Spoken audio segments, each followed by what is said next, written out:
Tayo po lahat ay tumayo.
Sabi sa mga awit, Kabanatang 34, Talatang 18, tinutulungan niya mga magdurusa at di binibigo ang walang pag-asa.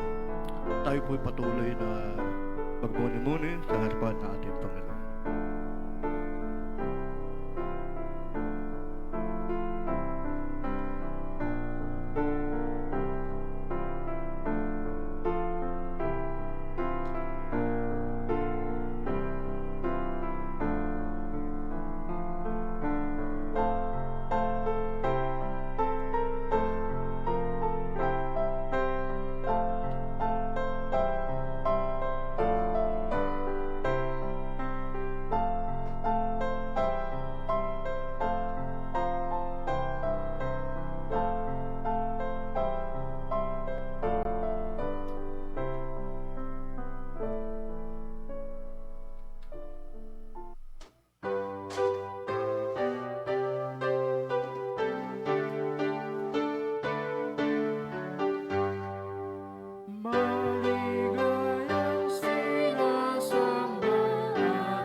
Tayo po'y sama-samang manalangin.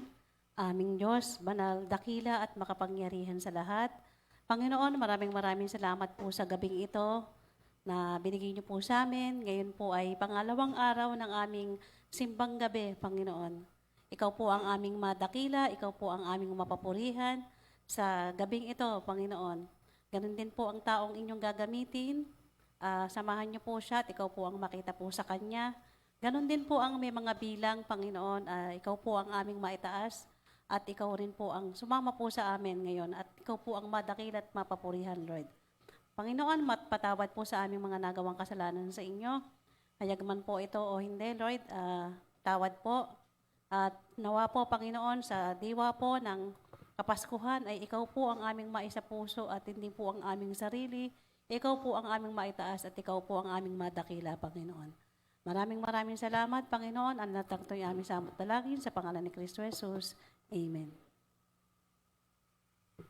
Makakaupo na po ang lahat.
Sama-sabay po natin sambitin ang ating sumasampalataya.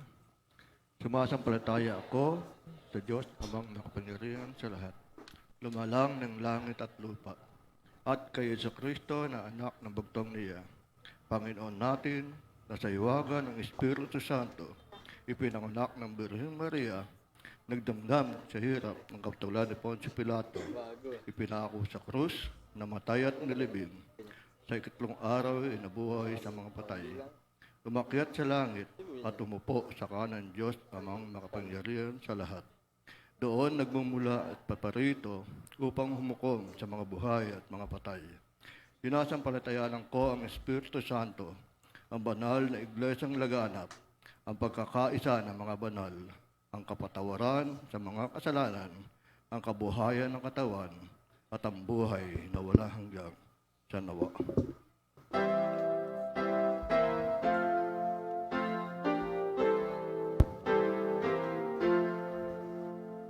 Ang amay papurihan at ang anak at ang Espiritu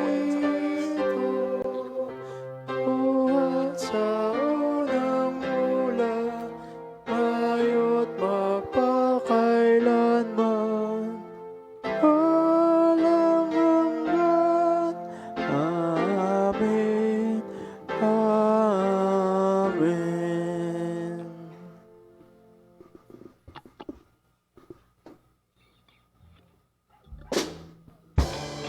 Ayan, isang mapagpalang gabi po sa ating lahat. Handa na po ba tayong umawit at magpuri sa ating Panginoon? Amen. Tayo pong lahat ay umawit at magpuri ng may buong kagalakan para sa ating Panginoon. Tayong lahat ay umawit. Tayo pong lahat ay pumalakpak.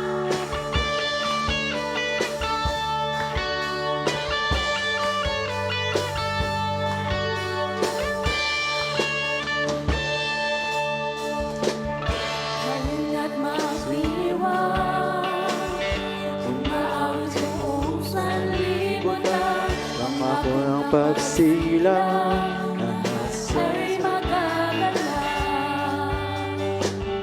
Tayo'n at magpugay sa sanggol at tagapagligtas, pangako'y sumisilay sa asan niyang tagal. Pagmamahal niya ay tunay, tambikado sa kapaskuhan, ang pag-ibig ni Kristo'y maramdaman. Emmanuel,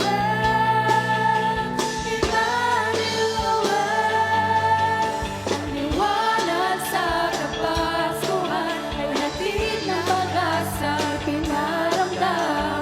Emmanuel,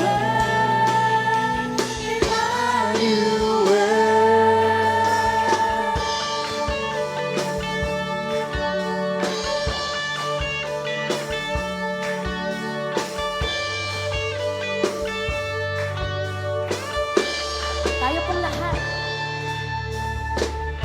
Tayo nagmatiwang, umawit buong sanlibutan, pangako ng pagsilang, lahat ay magagalak.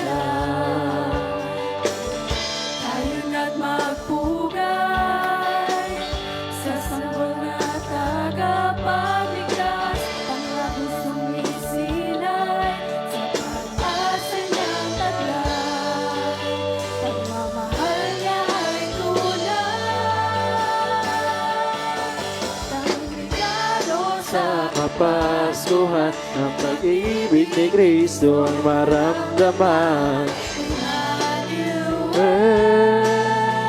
Emmanuel, ang liwanag sa kapaskuhan ay hatid ng pag-asa'y pinaramdam. Emmanuel,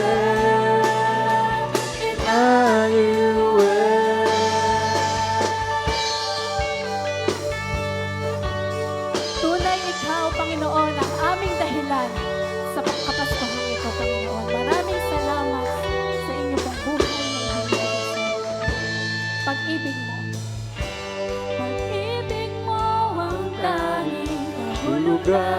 Pasko. Jesus, ikaw ang tanging kailangan ng mundo.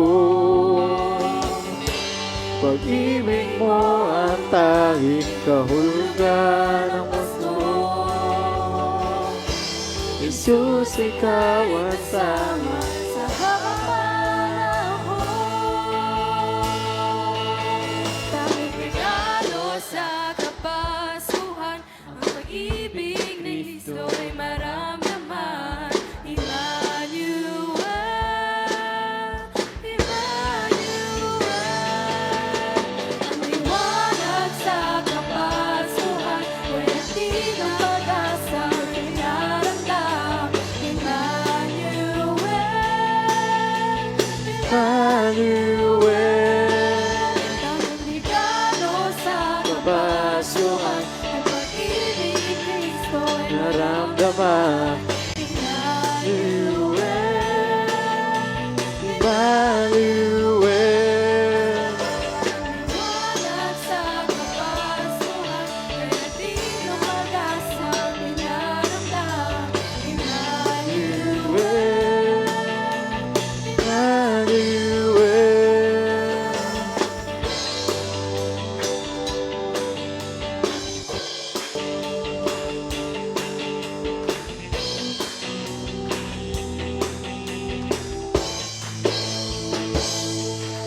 Ating palakpakan ng ating Panginoon. Tayo'y patuloy na umawit para sa ating Panginoon. Ating damihin ang kanyang presensya sa gabing ito. Tayong lahat ay patuloy na umawit.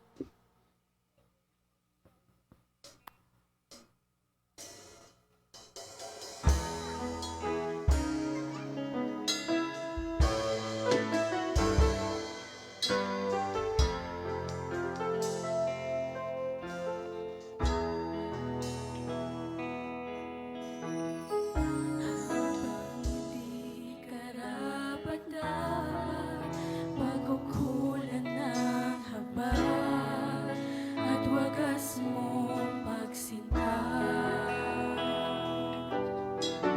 Habang walang kakayanan, masuklian ka ng mabuti. Sa lahat mong ginawa, Iyakap mo ako sa aking karumihan, inibig mo ako nang di kayang tumbasan. Diyos ng katarungan at katuwiran na kahit minsan di nabahira ng kabanalan, kalwalhatian. Salamat sa sukdulang biyaya mo, O Diyos ng pag-ibig na mas malawak pa kaysa aking mga pagkakasala. Higit pa sa buhay ko, salamat sa sukdulang biyaya mo.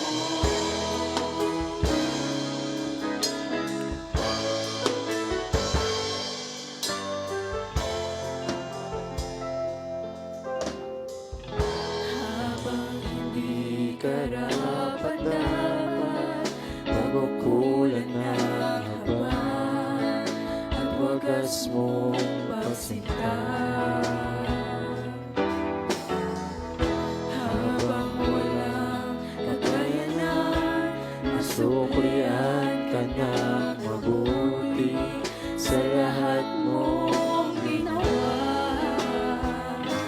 niyakap mo ako sa aking karumihan.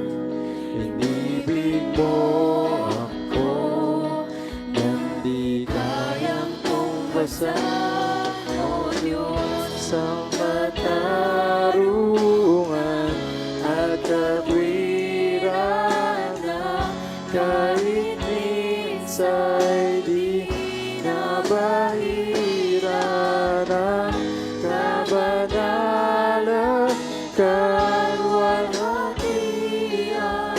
Salamat sa sukdulang biyaya mo, O Diyos ng pag-ibig na mas malawak pa kaysa ating mga pagkakasala. Higit pa sa buhay ko, salamat sa sukdulang biyaya mo.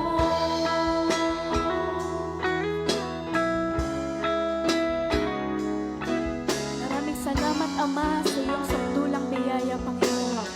Tunay, Panginoon, na ikaw ang nararapat sa aming papulit pagsamba, Panginoon. Dahil ikaw ay tapat at mabuti sa aming mga buhay, Panginoon. Maraming salamat, Panginoon.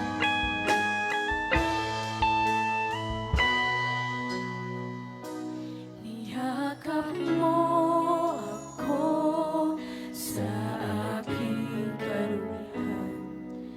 Inibig mo ako nang di kayang tumbasan.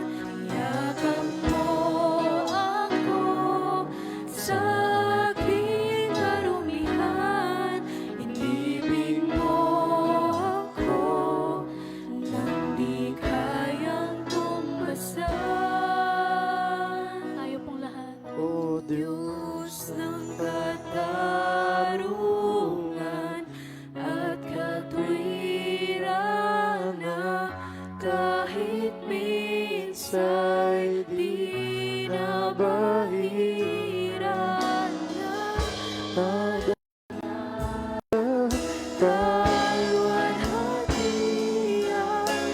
Salamat sa sukdulang biyaya mo, O Diyos ng pag-ibig na mas malawak pa kaysa aking mga pagkakasala.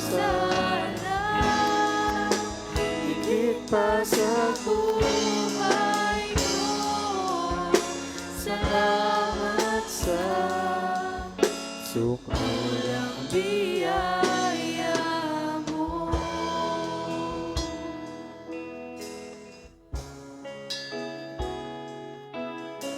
Salamat sa sukdulang biyaya mo.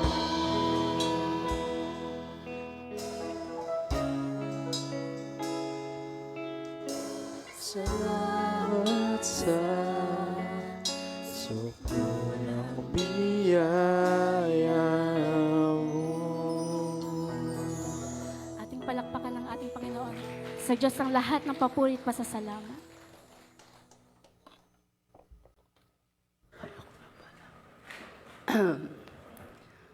Magandang gabi po sa ating lahat.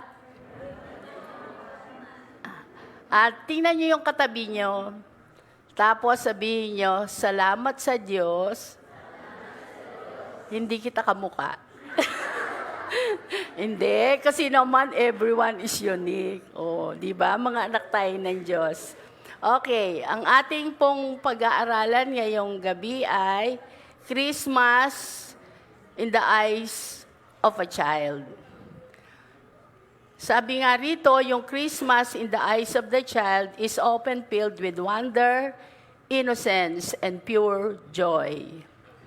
Christmas in the eyes of the child is a magical time with excitement and hope. It is a season where the world seems brighter, full of colorful lights, joyful songs, and warm gatherings. Children see Christmas not just a gift, but a time of love, kindness, and togetherness. So meaning to say, To a child, Christmas means wonder. Okay, wonder. The amazing decoration, stories, and the spirit of the season. It is also a time of giving, learning the value of sharing and appreciating even small things. And then we have hope. Yan ang para sa bata, hope. Believing in goodness, miracles, and the beauty of simple moments. For a child, it means joy. The excitement of waking up on Christmas morning, receiving gifts and laughter. And lastly, for a child, it means love. Feeling cared for by family, sharing food, and bonding with others. So in the eyes of the child, Christmas is not complicated. It is pure, sincere happiness rooted in the belief that the world is full of kindness and warmth. But what about Christmas in the eyes of the less fortunate child?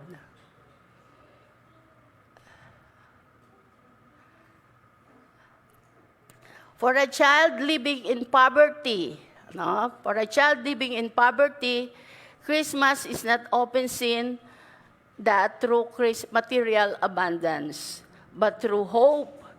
It becomes a time when they dream a little bigger, hoping for simple toys, second-hand na damit, food on the table, a small gift, or a peaceful day with the family.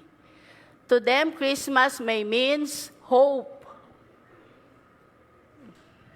Hope that they may not expect many presents, but they hold onto the hope that even for one day, things may feel lighter and happier.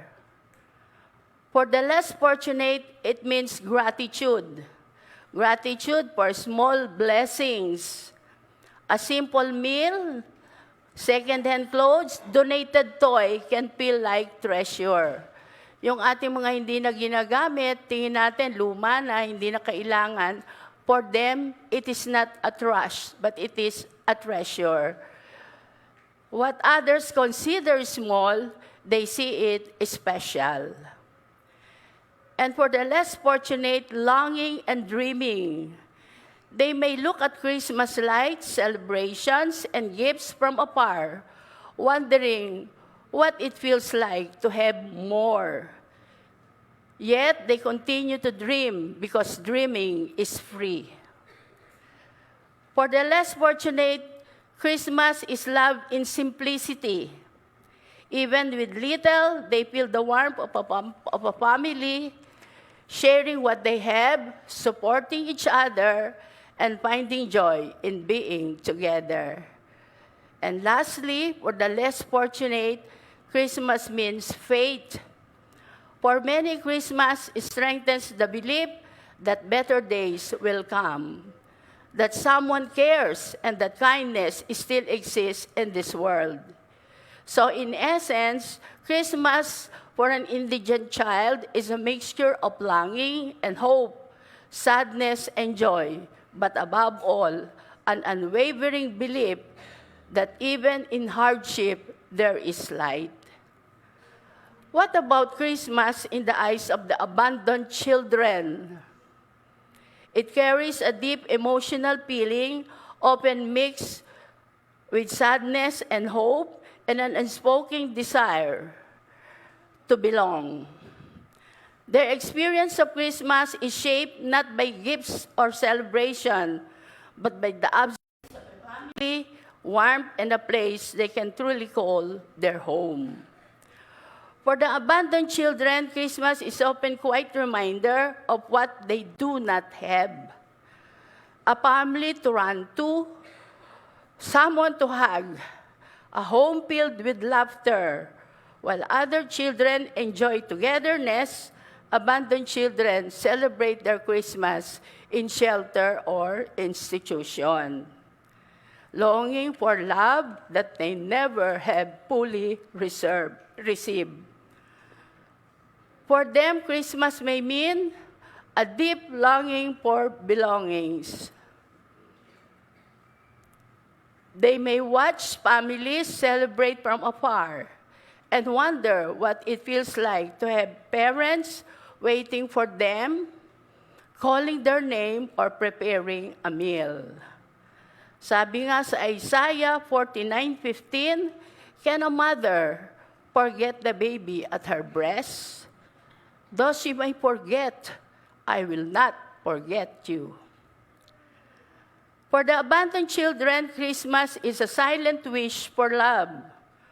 While they may receive donations or gifts, what they truly wish is a person who stays beside them, who stays with them not for a day, not a presence that fades, but what they need, their silent wish, not for gifts that fade, but for a love that stays. When I was teaching in Little Friends of St. Mary, yung katabi lang natin, I don't know what year is that, the school visited an orphanage.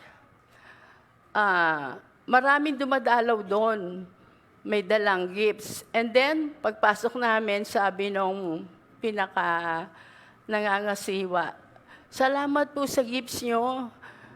Alam nyo po, noong panahon ni ex-mayor Joseph Estrada, ang aming pong shelter ay hindi po nauubusan ng pagkain. Well-fed po kami ni Mayor Estrada. Pero napalitan na yung naging mayor, talaga pong gipit po kami. Nakita ko napakalaki nung kawang kanilang niluluto. Pero yun daw, kulang pa rin. And then, in-encourage niya kami to visit room by room. May isang room doon, puro mga bata, puro babae, of the same ages. Talagang makikita mo parang, pag tinignan mo yung mga mata nila, parang ang lungkot-lungkot nila.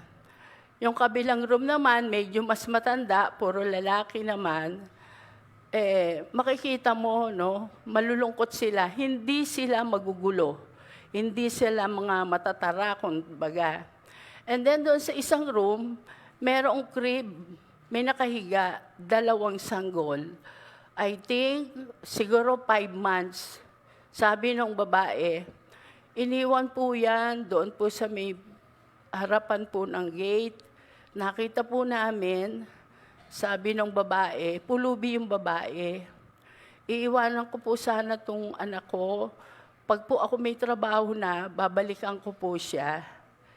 Pero hindi na po ata bumalik kasi pulubi. Kasi nga wala daw siyang ipapakain. So iniwan niya doon yung bata.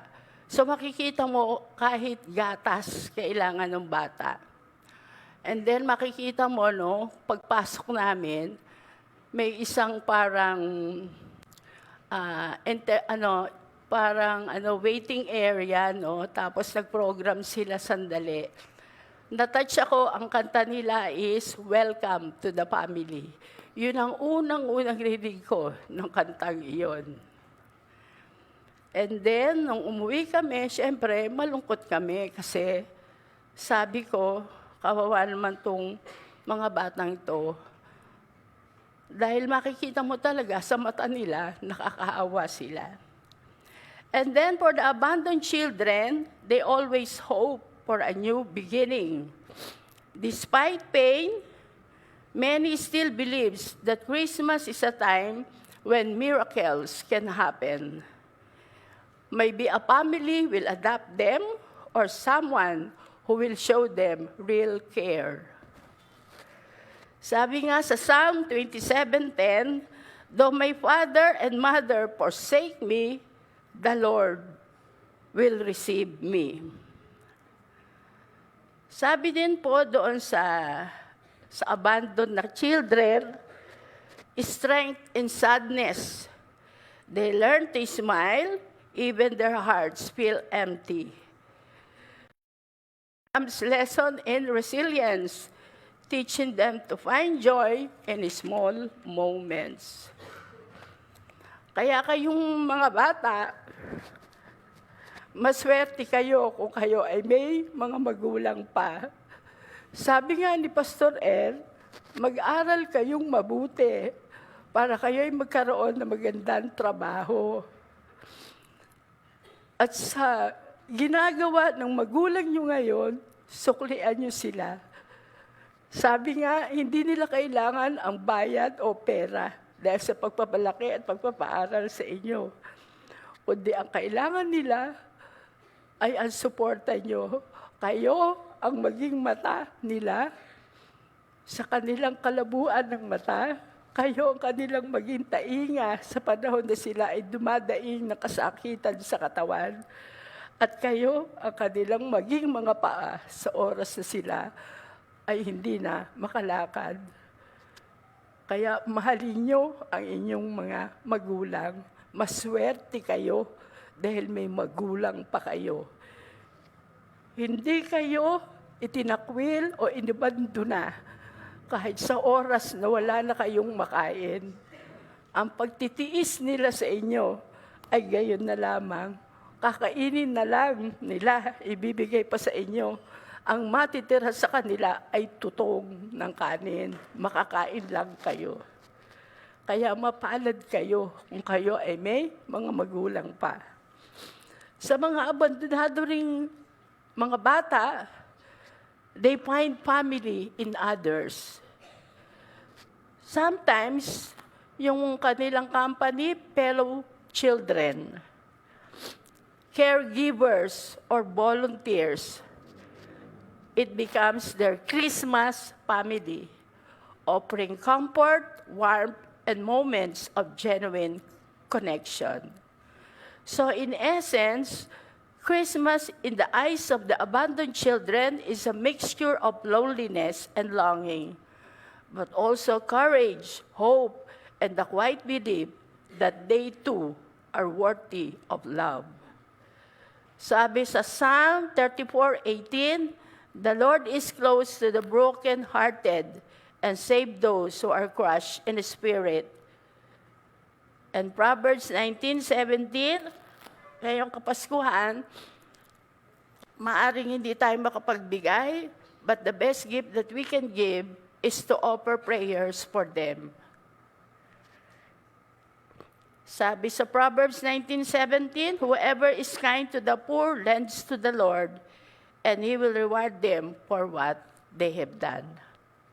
So, ngayong Kapaskuhan, lagi nating tandaan kung ano si Kristo sa ating buhay. Lagi natin tatandaan ang famous line, hindi lang ni Pastor Pilio, kundi famous line ng Kristiyano. Ano yung famous line ni Pastor Pilio? There is only one God, there is only one King, there is only one Savior, and the name is Jesus. Sige po, tayo po'y tumayo at tayo po'y manalangin. Father God, maraming pong salamat sa pinahiwatig mo at binigyan ng pansin namin ngayon na despite pala na kami ay hindi naman po sagana, kundi hindi po nagkukulang sa mga material na bagay, maging sa pagkain. Naalala po namin yung mga batang walang-wala, mga inabandona na parang itinakwil ng kanilang mga magulang. Dalangin namin sa iyo itong Pasko. Walain mo po ang mga batang ito. At dito naman po sa aming iglesia, ang mga batang narito, Panginoon, turuan mo magmahal sa kanilang mga magulang, sapagkat ang magulang ay gift ng Panginoon at ang mga anak, gift sa kanilang mga magulang. Kaya turuan mo kami na laging magmahalan, mag-care sa isa't isa, at nawa po ang simbahang ito, pagpalain mo, lahat po ng mga batang narito, nawa po ay magkaroon ng magandang buhay, matutong maglingkod sa iyo, at ipo-offer ang kanilang mga talento for your greater glory. In Jesus' name we pray, Amen. Okay.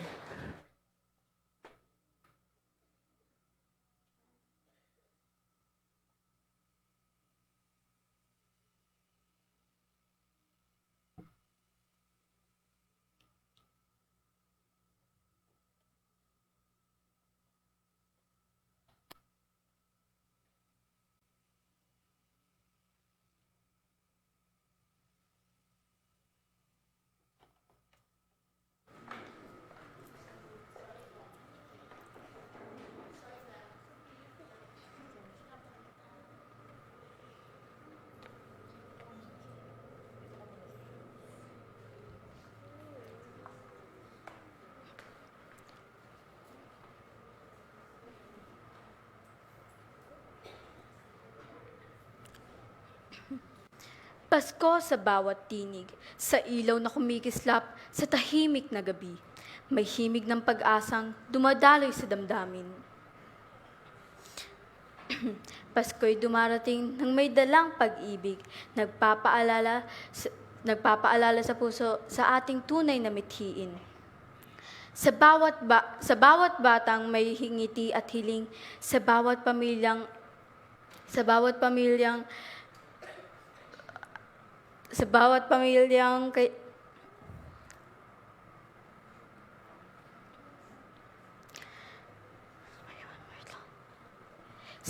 pamilyang sabik sa pagsasama.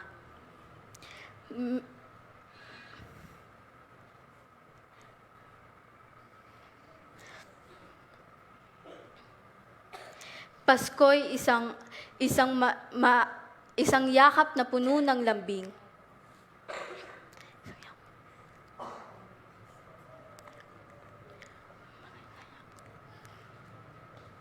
Isang araw ng puno ng kapayapaan.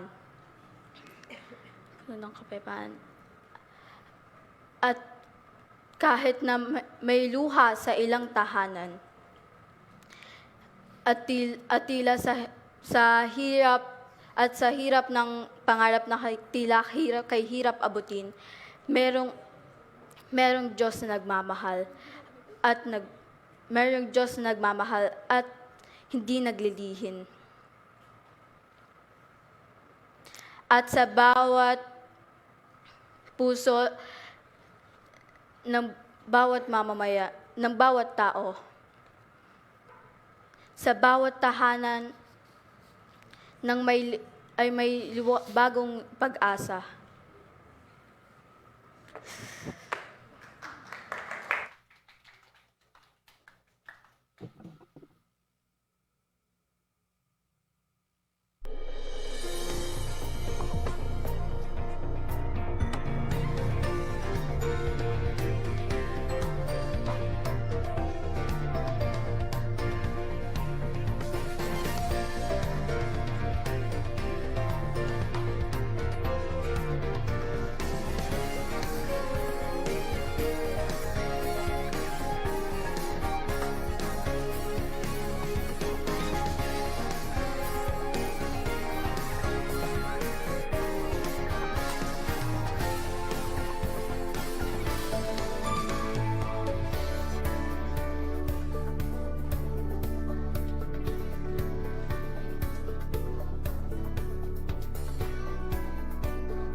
dakilang Diyos na makapangyarihan sa lahat, Ama.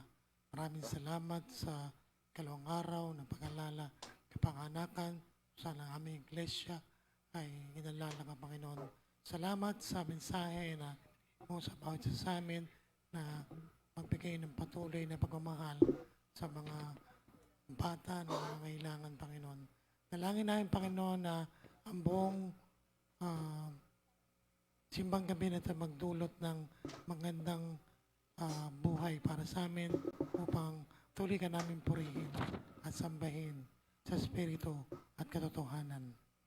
Sa Kanya na mga pag-iingat sa inyo upang hindi kayo magkasala at makapagharap sa inyo ng walang kapintasan at may malaking kagalakan sa Kanyang kalwalhatian. Sa isang Diyos na ating tagapagligtas sa pamamagitan ni Jesucristo na ating Panginoon, sa Kanya ang kalwalhatian, kadakilaan, kapamahalaan at kapangyarihan mula pa nung una, ngayon at magpakailanman. Amen.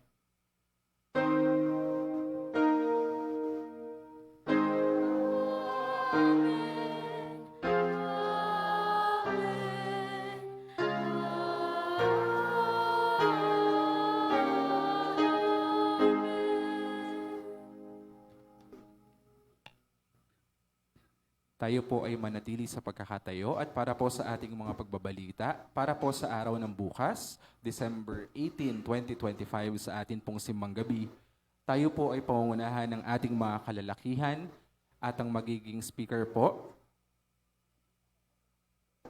ay ang atin pong Pastor Fermin Lantan. Muli po makita-kita po tayo bukas sa ganap po na 7:30 ng gabi. Tayo po ay manatili sa At ganyan din po pala, ang atin pong Sunday School ay magre-resume na po ng January 2026. So wala po tayo for December 21 and December 28. At para naman po sa December 19 and 20, ang atin pong kantahanan. Ito po ang ating Christmas fundraising musical play. At magkita-kita po tayo sa ganap na ikapito ng gabi dito po sa ating iglesia. Yun lamang po at maraming salamat. Tayo po ay natili sa pagkakatayo.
Manatili na lang po sa pagkakaupo ang lahat para po sa pagsaserve ng atin pong pagkain. Maraming salamat.